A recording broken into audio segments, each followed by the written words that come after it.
belajar SPD, kemudian terakhir adalah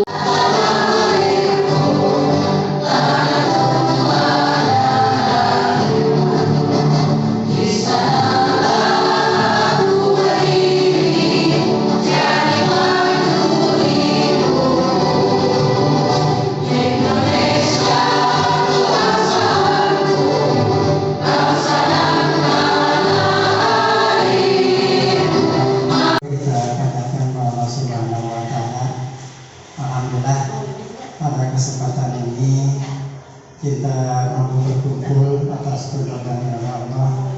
Kita ditakdirkan oleh Allah Subhanahu wa Ta'ala dapat berkumpul dalam suasana yang penuh bahagia ini dalam rangka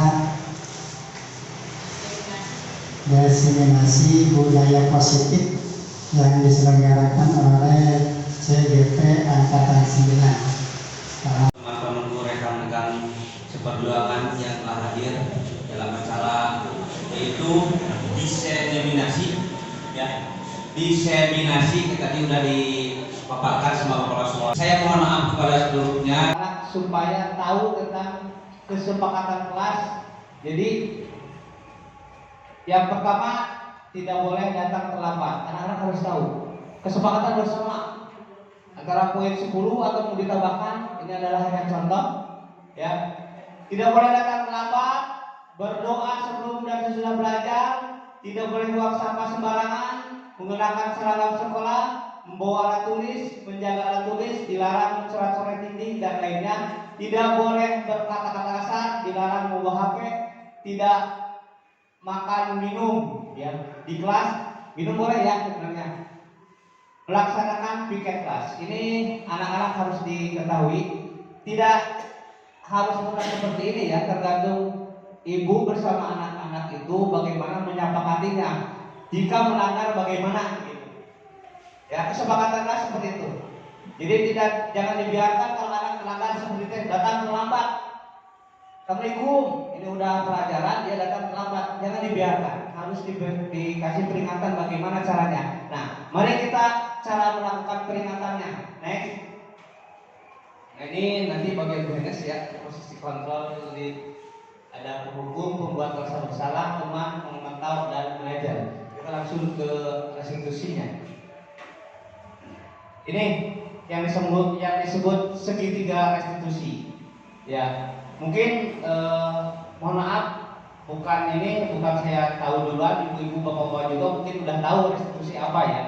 Restitusi artinya proses menciptakan kondisi bagi murid untuk memperbaiki kesalahan mereka.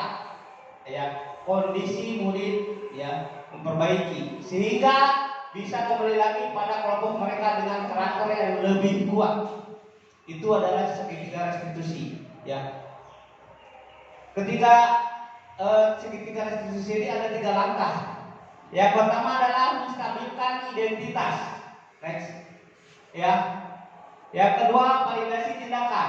Nah, ini sistem menstabilkan identitas.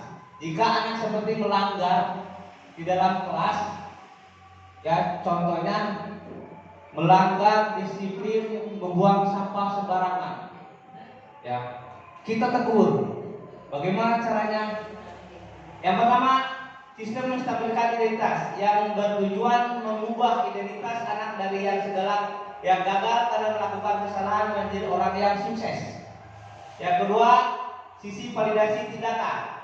Restitusi tidak menyarankan guru berbicara kepada murid bahwa melanggar peraturan adalah kesalahan. Tetapi dalam restitusi harus memahami alasan dan memahami bahwa setiap orang pasti melakukan hal yang terbaik pada waktu tertentu. Untuk itu perlu dilakukan validasi terhadap kebutuhan murid. Yang ketiga, sisi menanyakan keyakinan. Setelah melakukan langkah 1 dan 2 di atas, bahwa anak kelas siap untuk dihubungkan dengan nilai-nilai yang dipercaya pada berpindah menjadi orang yang diinginkan. Ini tahapan contoh menstabilkan identitas ya. Ketika anak tersebut salah, kita berdialog dengan kata-kata yang sederhana dan menyenangkan. Kita tanya kepada anak, berbuat salah itu tidak apa-apa, ya. Dia kan kenapa sebenarnya kamu seperti itu, ya. Si guru itu menanyakan perbuatan kamu kenapa. Nah ini tidak ada manusia yang sempurna. Kita kalau anak-anak itu, saya tidak suka kepada orang itu, saya nggak mau bersama dia. Nah kita banyak pertanyaan-pertanyaan seperti ini kepada anak-anak ya. Saya ingin mencari solusi masalah ini untuk guru, ya. Yang kedua memvalidasi tindakan, ya. Kata-katanya kamu pasti punya alasan mengapa melakukan hal ini. Sepertinya dia kesiangan anak-anak itu. Setelah jam 8 dia baru datang, tok tok tok, assalamualaikum. Nah, ini yang kedua. Menanyakan kesalahan anak. Kenapa kamu kesiangan anak? Dan dia akan jujur pasti. Kalau anak-anak selalu jujur ya. Oh malam bangun tidur jam 12 tuh kan. Kenapa bisa tidur jam 12? Nah, pemain Mobile Legend katanya. Dia suka gitu. Saya tanya kepada yang kesiangan atau yang kelihatan matanya merah atau yang kelihatan ngantuk, mana kalem? Jujur. ML Pak. Anak-anak sekarang Pak ML, saya tidak tahu tadi ML apa. Padahal Mobile Legend kalau ada. Anak-anak itu Mobile Legend Pak. Jadi begitu. Itu anak-anak tidak satu dan dua selalu bermain HP pasti, ya. Di kelas itu di setelah belajar itu. Makanya saya menginginkan anak-anak itu nanti kepada ibu jangan terlalu banyak main HP karena mindset anak itu akan berkurang. Lalu bahasa Sunda tak minum lah, ya. Kemudian ditanya teh, nah itu udah lain begitu, itu udah terkikis. Yang memorinya udah terserap sama memori HP, sama permainan-permainannya. Jadi kurangilah, bukan tidak boleh, tapi harap anak-anak dipantau mengurangi dalam bermain HP. Ya, nanti kalau sudah menjadi seperti itu akan susah. Ya, kesusahan saya untuk memberikan materi terhadap anak-anak. Kebanyakan kayak gitu. Terus menanyakan keyakinan. Nah, tadi setelah dia melanggar keyakinan kelas yang telah disepakati, ini pertanyaan apa? Keyakinan yang kita percayai, keyakinan apa yang belum kamu tunjukkan? Apa tindakanmu menceritakan keyakinan kelas dan tersebut?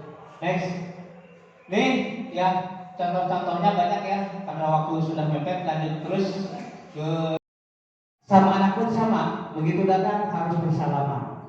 Itu 5S ya, bersalaman. Lanjut, nih budaya positif masih ada latihan LBB, latihan upacara, ya latihan itu budaya positif lagi. Masih banyak yang lain atau perlombaan permainan untuk menggerakkan anak-anak, menyenangkan anak-anak, sama ini budaya positif juga dalam kesehariannya. Tuh ya. Nah, setelah kita sholat duha, ya itu budaya positif. Dan lanjut. Nah, ada lagi setiap pagi kita menyambut anak-anak seperti ini Bu, seharusnya 5S, yaitu senyum, ya, mengajar masih beda-beda, ya masuknya, datangnya itu. Yang ketiga menciptakan suasana pembelajaran yang menyenangkan. Nah, ini untuk guru semuanya. Mohon maaf, di kelas kita di kelas 1 sampai 6 itu harus menciptakan pelajaran atau belajar yang menyenangkan. Secara kontekstualnya bagaimana anak-anak supaya terhibur, ya. Jadi kita berfokus pada anak, ya. Bertujuan mendidik gimana? Tuh. Yang terakhir menciptakan keluarga sekolah dan dapat secara bersama-sama menerapkan budaya positif di sekolah.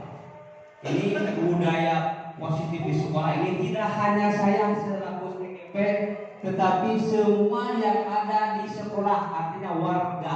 Kalau warga itu mencakupi seluruh guru, kepala sekolah, staf, TU, operator, sampai murid, sampai orang tua, sampai komite, sampai di sekelilingnya. Itu namanya warga sekolah. Ya. Nih, nah tolak ukurnya ini tidak usah diinin, mix langsung ya. Tadi menyangkut ke budaya positif. Nah ini alhamdulillah setelah ada prasekolah masih selalu nambah budaya positif. Yang pertama sholat duha. Ini termasuk budaya positif ibu. Anak-anak yang tidak sholat pagi-pagi jadi melakukan sholat duha. Itu dari budaya positif di kita. Tanpa kita sadari, oh yang ini itu budaya positif. Berwudu belajar pagi-pagi berwudu di saat hari Jumat. Itu adalah budaya positif. Ini contoh segitiga restitusi yang saya terapkan di sekolah ketika anak-anak ini ya seorang yang temenin dia ada batur batuna gitu, yang lain kerja piket dia nggak mau jadi dia pergi seolah-olah seperti itu ya, dia gunung anak-anak gunung. Nah dia diketawain sebenarnya karena dia tidak ada temannya, dia ketawain boran dia kenapa ibu? Kan saya bapak ya. Nah ini ya ketika ini permasalahannya validasi menstabilkan, meyakinkan. Ini kalau nanti ke WNS ini sebut penghukum, manajer, saya itu ya, atau sebagai teman. Nanti WNS yang lebih jelas di. Ini saya sebagai apa di sini? Guru, manajer, penghukum, apa teman? Kalau seperti ini nanti dijelaskan sebenarnya. Ini tidak resmi di luar, tidak di kantor. Berarti ini seolah-olah saya sebagai teman ya ngobrolnya biasa. Jadi nggak resmi supaya tidak takut anak-anak seperti ini. Ini kalau musik suaranya jadi kedengeran. Baik kembali lagi dia ke kelompoknya. Kan tadi dikucilin. Dia akan kembali lagi ke kelompoknya. Itu adalah salah satu contoh segitiga restitusi ya. Selanjutnya mungkin tidak banyak yang saya paparkan.